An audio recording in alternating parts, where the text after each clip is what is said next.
What's up, Small Man fam? It's beautiful Aloha Friday on our way to Concept. Got to get in some more of that training, getting ready for our competition in August. One of our good friends coming out tonight, Brother Tang, hit me up, so pretty excited. We never trained with him a long time. Carter and I were just watching one of our friend Jesse's video, and Alika was interviewing this one girl that trains over at Tang's place, and I was just telling Cart, I said, oh man, we never trained with Tang a long time, and just like that, he messaged me, he said, hey, what you guys doing tonight? You training? So he should be coming out to Concept, so it's always a good row with Tang. He's a high level black belt, high level competitor. Always good to roll with him. Anyway, so tonight's topic. Last night when we were at Concept, I was talking to one of my good friends. His son recently competed out at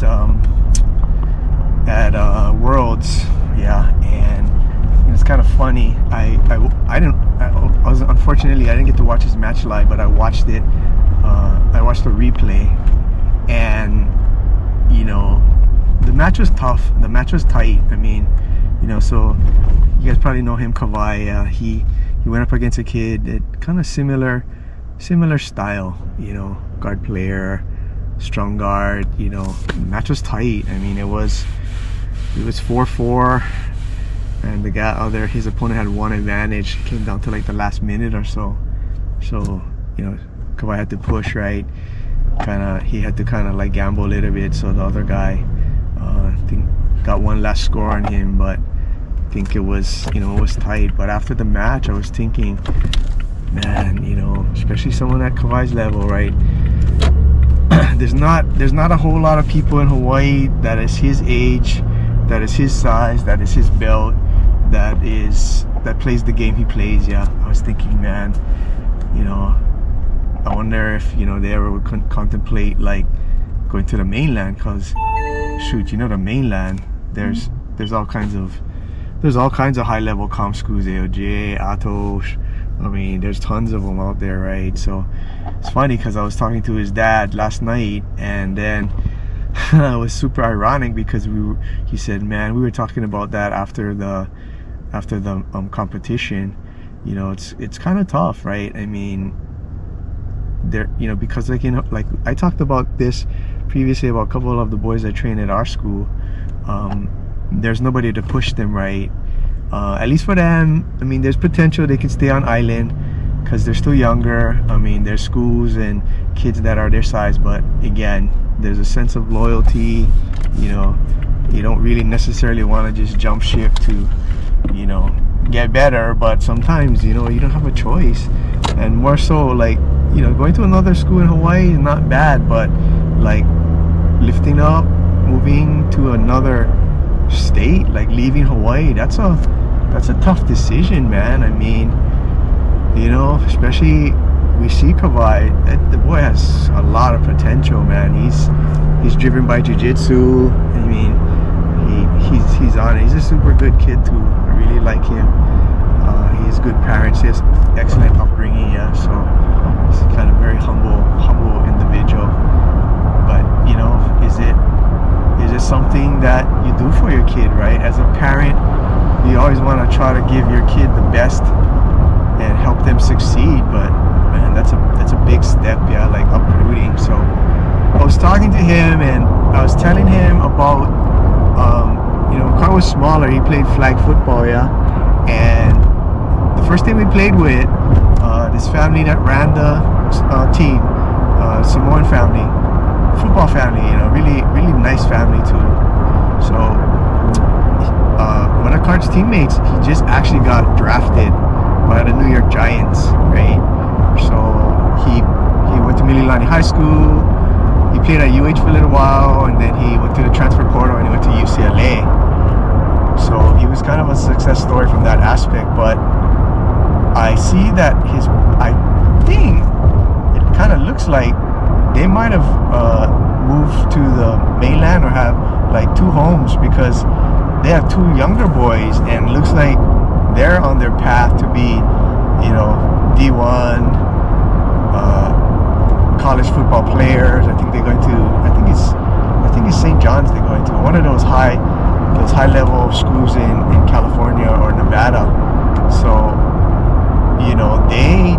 they took it on themselves to get their kids up to give them the resources, the competition, the coaching, all of that to hit that high level. Yeah. So I don't know. Sometimes you gotta sacrifice that for your kids. I mean, it's not impossible for Kawhi to hit that level, but it does make it a bit more difficult. I mean, stuff like there's no IBJJF tournaments in Hawaii, right? Whereas in the mainland, shoot, you could probably drive to one every other weekend. Build up the points, build up the mat time, the competition, and all of that, right? So do you do something like that? That's a very tough decision. I mean, if it was just one person say I gotta move to the mainland, yeah, no big deal. But if you have other kids, most of your family's down here, do you sacrifice that? Do you do that? I mean, I am not even sure what I would do if I'm in those shoes, right? I always try to give Cart the best opportunity to be successful at whatever he did. But it was easy because everything's in Hawaii, right? We train at Concept now, right? Because we wanted to try to take another step above where we were at. Nothing wrong with UFC, but it's a little bit of different mindset mentality. So we shifted over to Concept to try to improve. I can honestly say in the roughly 10 months or so that I've been training there, I mean, I reinvented what I do at Jiu-Jitsu, what I think Jiu-Jitsu should be. So for me, it was well worth it. I know that Cart is doing well too. Sometimes I think he got his own visions on where he wants to be, but again, as a parent, you're trying to give your child every opportunity to be successful. Yeah.